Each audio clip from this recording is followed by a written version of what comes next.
peu en Mauritanie, c'est un partage d'expérience, partage de notre expérience. Je voudrais quand même donner la parole également à un de mes maîtres également de la faculté de médecine de Nouakchott, en l'occurrence le professeur Diagana, qui est un professeur de neurologie, qui a été invité, la faculté a été invitée pour assister à ce colloque. Et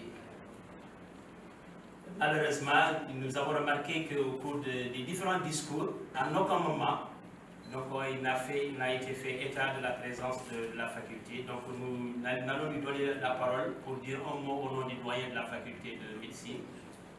Surtout qu'en certains moments, avec l'appui également de Monaco et de Santé Sud, on avait initié un programme d'inclure la drépanocytose donc dans le cursus de formation des médecins et du personnel paramédical au vu du constat vraiment de retard de diagnostic et de l'absence ou de manque un peu de connaissance de la maladie. Donc nous donnons la parole à professeur Tagana pour dire un mot au nom de la faculté de médecine de Nouakchott. Merci beaucoup, M. Gay. Donc effectivement, ma présence ici se justifie par l'invitation qui a été envoyée à M. le doyen de la faculté de médecine, qui malheureusement pour des raisons de quarantaine n'a pas pu venir. Il m'a demandé en tant que chef de département de médecine et de spécialité médicale de venir représenter la faculté de médecine. C'est un sujet qui est extrêmement intéressant sur le plan scientifique, sur le plan même médical. Vous savez très bien une pathologie, comme vous venez de nous dire la présidente de l'association, qui a une prévalence de 8% est considérée comme un problème de santé publique. C'est un problème de santé publique. Peut-être que c'était un peu méconnu, ou bien on peut estimer que la drépanocytose n'était pas très bien enseignée. Vous savez très bien que c'est les médecins qui s'occupent de la drépanocytose. Les médecins sont formés à la faculté de médecine. Donc, je vois la présence de la faculté de médecine se justifie entièrement. Et donc, à ma double casquette de chef de département, donc moi je voulais inviter le Dr Ndiaye à relancer, parce qu'actuellement les enseignements sont décentralisés au niveau des départements. Donc, je pense qu'il est tout à fait possible actuellement d'inclure dans le cursus ou bien de renforcer, si ce n'est déjà pas programmé dans le module démato-médical. Je vais personnellement voir le programme démato-médical pour voir dans quelle mesure on peut renforcer l'enseignement de la drépanocytose. Et surtout parce qu'effectivement, c'est un problème de santé publique et c'est les médecins qui vont s'occuper. Si les médecins ne connaissent pas cette pathologie, ils ne vont pas le prendre en charge. Et la deuxième cassette, c'est en tant que neurologue. Vous savez très bien que c'est un sujet qui nous intéresse à plusieurs titres. Vous savez, il y a deux pathologies de santé publique en Mauritanie, enfin en Mauritanie ou dans le monde. Les plus fréquents, c'est l'épilepsie et l'AVC. Et c'est les deux complications majeures neurologiques de la drépanocytose. Vous voyez, donc on est. Et là, je pense que je viens de dire que nous allons initier bientôt une thèse de médecine sur les complications neurologiques de la drépanocytose. Elle va démarrer bientôt. Bon, peut-être qu'on aura quelques difficultés sur le plan des explorations, on verra comment ça va se faire. Mais moi, j'y tiens à ce qu'on fasse déjà la recherche. Et troisième chose, à côté de l'enseignement, il faut la diffusion médicale. Et moi, je m'engage en tant que rédacteur en chef de Mauritanie Médicale, qui est le journal de la faculté de médecine, à encourager la publication de travaux scientifiques sur la drépanocytose. Donc, je vous invite à nous envoyer, si vous voulez, la diffusion médicale, elle passe par les journaux. Et en tout cas, on a actuellement un journal qui est d'une très bonne qualité et qui est plus partout.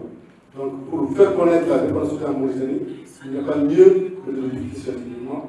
Et en tant que rédacteur en chef de ce journal, je vous promets que des articles qui vont paraître, qui vont être faits sur la drépanocytose auront une priorité pour la diffusion. Je vous remercie.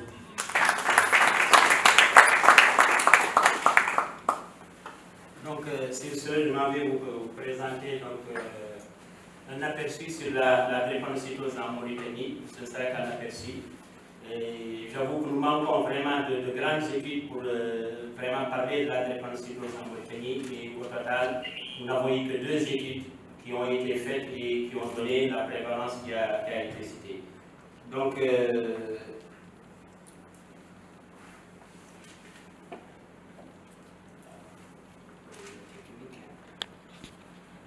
Voilà, le profil épidémiologique donc, de la Mauritanie est encore marqué par la prédominance des pathologies infectieuses et parasitaires, mais on sait que de plus en plus les maladies non transmissibles deviennent de plus en plus préoccupantes et prennent de la place, notamment donc, les hémoglobinopathies, l'hémophilie et autres, donc les hémoglobinopathies dont la drépanocytose.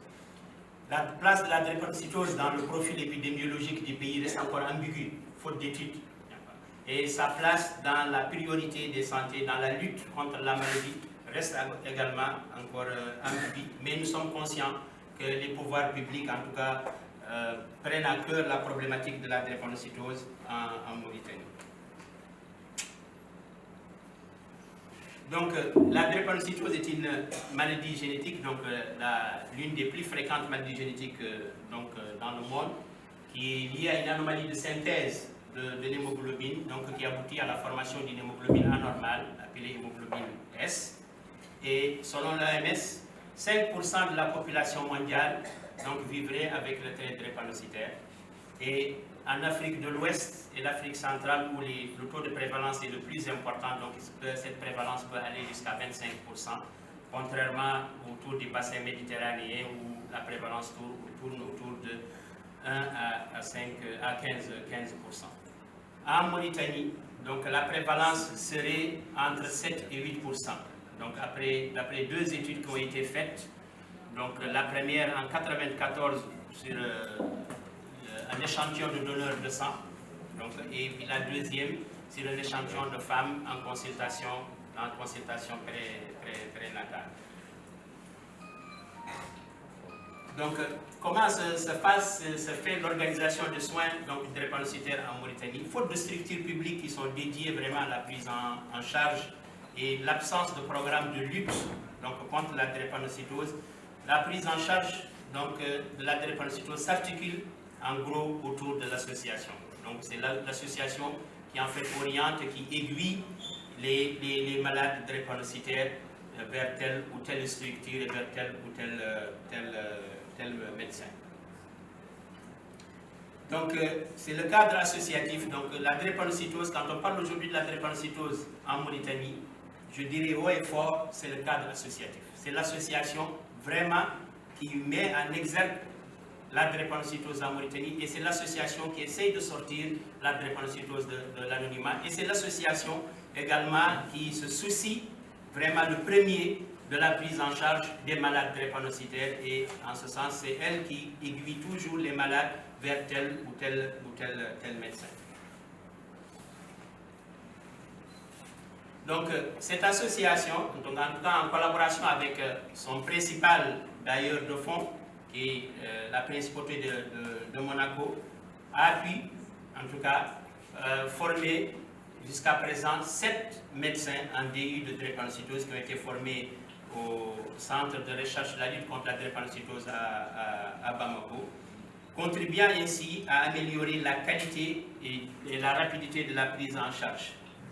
Et c'est dans le même cadre de coopération, donc cette principauté a pris en charge un projet qui a été initié par l'association en 2017, qui vise à renforcer donc, la capacité donc, de diagnostic et de prise en charge.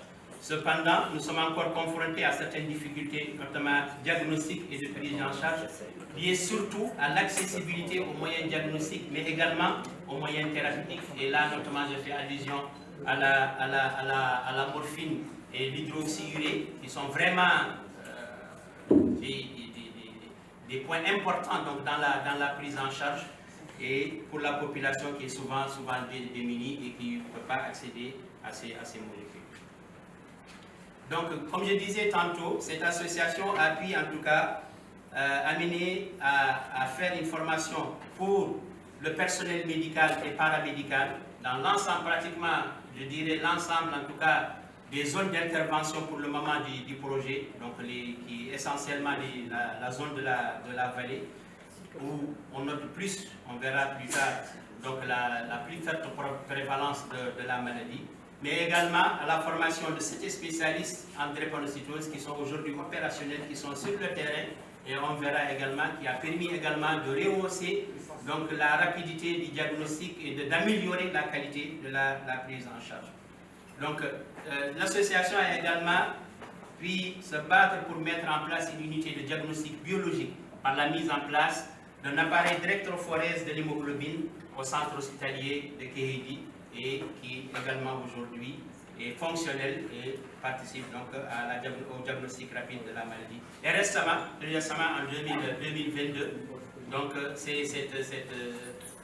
ce rehaussement donc, de la capacité diagnostique a été marqué par la mise en place des tests de diagnostic rapide, donc le cycle scan, qui a été mis dans les régions justement d'intervention du projet, notamment le Trarza, le Brakna, le Gorgol et le Guidima.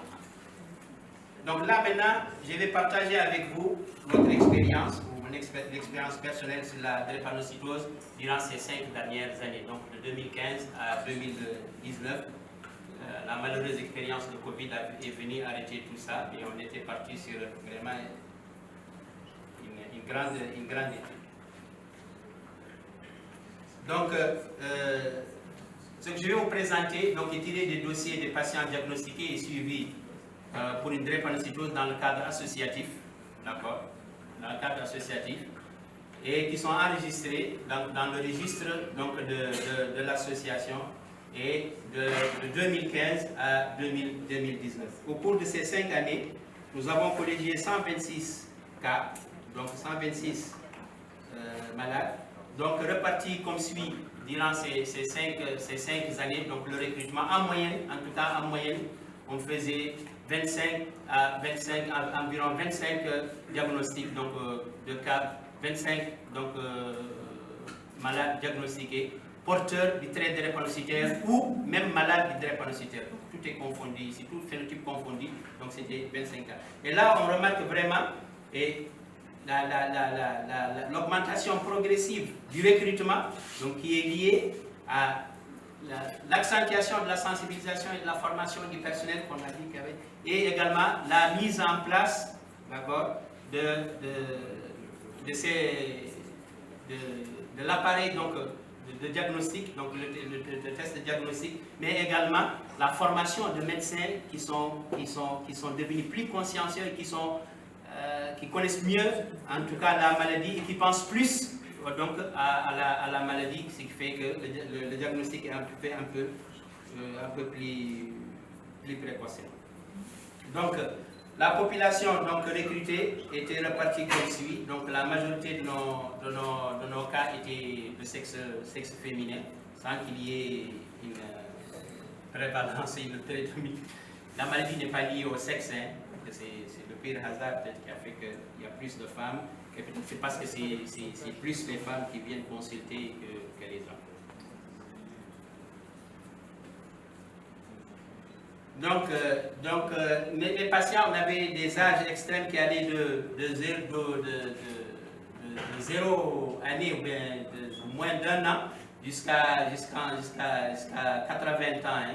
Et la majorité de nos patients étaient diagnostiqués, étaient situés entre 0 et 20 ans. Mais la particularité ici, c'est qu'on a remarqué, c'est qu'il y avait un retard de diagnostic. Beaucoup de nos patients étaient diagnostiqués après l'âge de 5 ans, voire même parfois après l'âge de 10 ans. Donc c'est vraiment il y a un retard diagnostique. Sur le plan géographique, toutes les régions de la Mauritanie pratiquement étaient concernées, mais surtout le Brakna et le Gorgol. Le Brakna et le Gorgol et puis après le Guidimaka, le Trarza. Bon, peut-être que ça pourrait s'expliquer du fait de la proximité de Nouakchott, la facilité d'accès à Nouakchott qui peut expliquer peut-être qu'il y a plus de patients qui viennent de Brakna et de Gorgol. Selon les ethnies également, toutes les couches sociales sont intéressées. Hein. Tout le monde est intéressé, mais c'est là quand même, il y avait, on remarquait plus chez les Peuls et les Haratines et les Soninké également qui étaient plus intéressés par la pathologie. Les circonstances de diagnostic étaient très variées, mais quand même nous avons noté quand même quelques aspects donc très importants, notamment le syndrome PME chez les enfants surtout. d'accord? Mais la polyarthralgie, les douleurs articulaires chroniques, le syndrome les crises vaso-occlusives. Mais la plupart de nos malades donc, étaient diagnostiqués lors du dépistage que l'association faisait au cours des journées justement de la journée du 19 juin ou la journée du 10 mai, donc la célébration des journées africaines ou de la journée mondiale. Donc c'est là où on faisait un dépistage qui était gratuit, donc qui était pris en charge en fait par l'association à travers ses bailleurs de fonds. Donc c'est là où on faisait le plus de diagnostics. Pour ce qui est des phénotypes, donc parmi ces 126 cas que nous avons colligés sur ces 5 années, nous avions quand même 56 cas qui étaient des syndromes drépanocytaires majeurs, donc des SS, TC, où on a eu un S bêta-thalassémique qui nous a été envoyé, donc qui venait de Nouadhibou, donc dont le père est à la cinémie, que nous avons perdu de vie, et je pense que finalement les parents avaient décidé de l'amener en Europe. Dès qu'on a fait le diagnostic, le père voulait qu'il avait une prise en charge, qui était parti en Europe. Donc vraiment, et ce syndrome drépanocytaire majeur, en tout cas, représentait 44,4% en tout cas de nos patients. D'accord.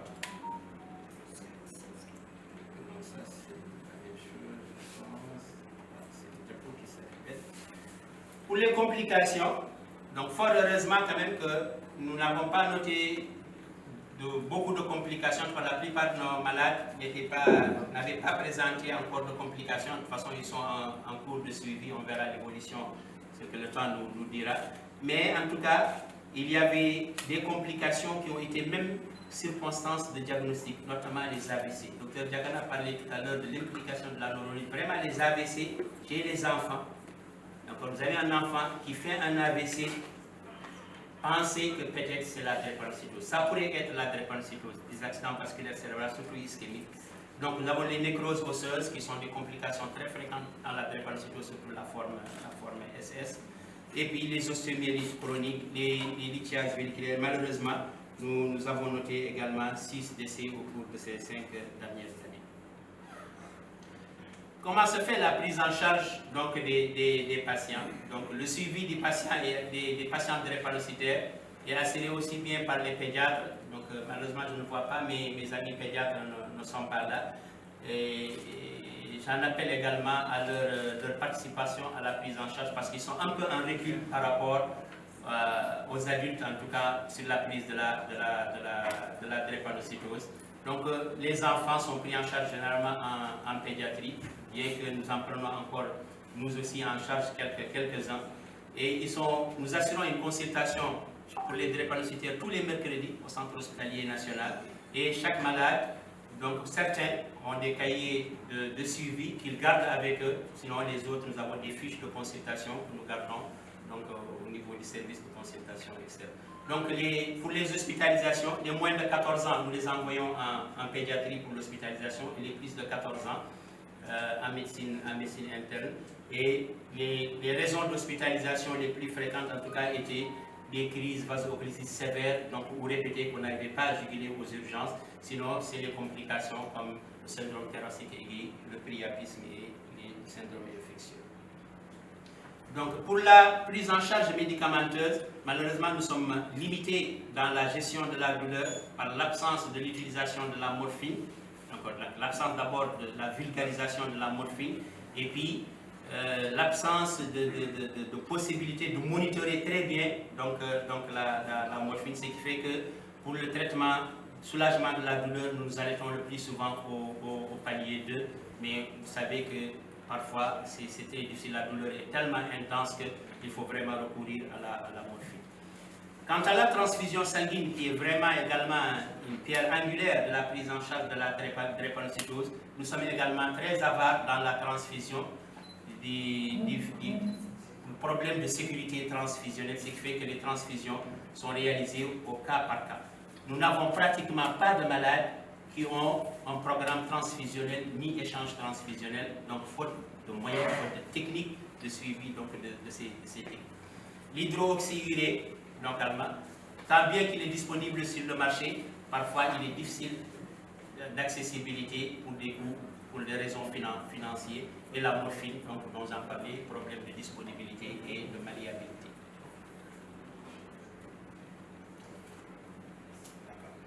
Donc, au terme de cette présentation, donc nous recommandons en tout cas aux autorités qui sont là la création d'une unité hématologique. Nous ne demandons pas un service ou un centre de prise en charge de la drépanocytose. Une unité d'hématologie où toutes les pathologies hématologiques, notamment les hémoglobinopathies dans leur ensemble, qui font un taux de prévalence de 12 à 16%. D'accord? Les hémoglobinopathies, dont la drépanocytose. Donc la création d'une unité d'hématologie servirait, donc arrangerait le circuit, réaméliorer en tout cas le circuit de prise en charge donc, des drépanocytaires. Donc l'introduction de modules donc, de la drépanocytose dans le cursus de formation des médecins et du personnel paramédical, et pourquoi pas donc, les enseignements post-universitaires sur la drépanocytose donc, au cours de la formation des résidents et des internes de médecine. La création au niveau de l'Institut de recherche en santé publique d'une unité de recherche dans les maladies génétiques et les maladies négligées. Et encore le plus important, c'est d'ajouter la drépanocytose dans la liste de priorités, de maladies prioritaires de santé publique donc, en Mauritanie. Donc, enfin, la drépanocytose en Mauritanie est une réalité, mais non une fatalité.